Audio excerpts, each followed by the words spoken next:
Ladies and gentlemen, federal employees, I don't know about you, but I want to pay the taxes that I rightfully owe, but I'm not in the mood to pay a tip to the federal government most of the time. I want to, of course, pay what I owe, but not make any mistakes. That would mean I pay extra. I'm not interested in that, and hopefully you're not either. And today, we're going to talk about the main strategies that as federal employees you can use while working, and a lot of things in retirement as well, that you can do to reduce your taxes over time, which is fantastic, which, again, I'm a fan of less taxes. So let's talk about it. Now, if you're new to the channel, welcome. So good to have you. My name is Dallin Haas. I'm a financial planner who serves federal employees just like you every day, and I love it. Okay, so let's talk about the first thing. Now, if you're working, the most simple and best thing you can do is to decide whether you should do traditional TSP or Roth TSP. For example, if you don't know, you've got an option here. Whenever you put money, well, let me back up.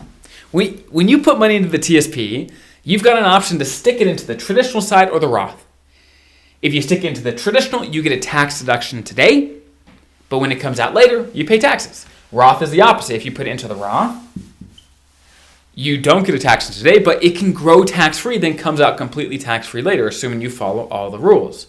So the biggest thing while working that you can do is deciding which one to go into. And the question is, which one should you do? Now, I'm going to give a simple scenario or a simple analysis on this. I've got whole videos showing some of the differences here, but let me just give you the short summary. The short summary is, do you want to pay taxes now or later? That's the short summary. The longer summary is, do you think your tax bracket is going to be higher now or later? If you think, hey, look, in retirement, my income's going to be lower, I'd rather pay the taxes then maybe you want to put money into the traditional now. You get the tax deduction now, and yeah, you pay taxes later, but maybe it's at a lower tax bracket. I don't know, right? Keep in mind, though, a lot of feds and most feds retiring actually are not in a different tax bracket in retirement. They're in the same one. So for most people, most feds, they think they're going to be in a lower tax bracket, but they're often not. Keep that in mind, okay? So the first thing you do is decide which one to go into, traditional or Roth. Now, in retirement, there's a whole host of things you can do to destroy your taxes or to actually reduce your taxes over time. Let's talk about it, okay? So, in retirement, the first thing to keep in mind when taking withdrawals is, can you do so without a 10% penalty? If you take your money out of the TSP or IRAs or 401ks before you're supposed to, the government will tax that money, but they'll also have a 10% penalty on top of that. The normal rule is age 59 and a half. If you touch your money before age 59 and a half, you have to pay a 10% penalty on top of taxes. Okay? Now, there's a couple exceptions. The TSP has an exception that says, hey, if you retire in the year you turn 55 or later, for example, if you retire at 57 or 55 or whatever, right? Anything after 55 or later, you can access TSP immediately without that 10% penalty right then, right at retirement. Okay? Now, if you retire at 53, you don't qualify for that. You'd have to wait all the way till 59 and a half before you can pull out withdrawals penalty-free. So that's the first thing to consider in retirement. Can you pull out withdrawals penalty-free? Next, spikes. The dreaded spikes. Let me tell you what I'm talking about. So let's say this is your retirement income, okay? And it's going along here. It's going fine, no problems. But then you get the bright idea to take a big chunk out of your TSP for whatever reason. Whether it's to pay off the mortgage, which I'm a fan of not having mortgages, whatever it is, to buy the boat, to do whatever you want to do, you take a big lump sum out of your TSP and boom, you got a big old spike in your income now. Because when you pull money out of the traditional TSP, again, that's taxable. That is taxable income. So you taking a big lump sum out of your TSP, it might do that to your tax bracket, right? Boom, maybe these are the different tax brackets. So normally you're down here in this low tax bracket, and then boom, you got popped up to this one. Again, this is just an example, right? Whenever you have big spikes in income, overall you pay a higher percentage in taxes. That's how our U.S. government or our U.S. tax system works, right? The higher your income, the higher percentage of it you pay in taxes. So ideally, we don't want ups and downs like that. If you have ups and downs throughout retirement, you are going to pay more taxes than you need to over time. That's just how it works. We want smooth, okay? If you can smooth out withdrawals, not taking them all in the same tax year, that helps a lot reduce your taxes over time. So that's number one, reduce the spikes.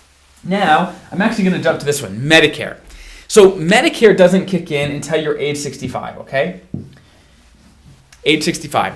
But for those age 65 plus, Medicare Part B is a very common thing that federal employees get in retirement. Now, I've got whole videos on whether or not you should be on Medicare or not. You can check those out. But short answer is most feds probably are better off by using Medicare Part B. That's the short answer, okay? The long answer is in my other videos. However, Medicare Part B premiums, the amount you pay to be on Medicare, is not the same for everybody. It goes up with your income. Just like tax brackets, there's Medicare brackets where there's different levels that the higher your income goes, so does the cost of Medicare. The base premium in 2025 is $185. Pardon my terrible handwriting on that side, okay? $185. And that's the base premium. But the moment your income goes over certain thresholds, then it goes up. And you can look up, if you just Google 2025 Medicare Part B premiums, you can find the chart for whatever year you're looking at this, okay? And it goes up with your income. And so the highest, instead of paying $185, if you're in the highest bracket, maybe you're paying $600 a month in premiums, which is terrible, right? You'd much rather pay this. And having a big spike in income might push you up into a higher Medicare bracket as well. So that's why we don't like spikes. We don't like spikes. We like smooth, okay? We like smooth. Now, next, charity. Now, I understand not everyone here is charitably inclined. You don't all want to give to charity, which is totally okay. Your money, do whatever you want, okay? But for those that do like to give to charity and want to get the most tax benefit, here are a couple of thoughts. First, I'm going to explain it this way. So nowadays, in 2025 at least, the standard deduction on your taxes is quite high, okay? If you are a married person, even if you give zero to charity, even if you don't have any expenses to deduct, you will get about $30,000 worth of deductions automatically. It's called the standard deduction. If you're single, it's about half of that, okay, roughly.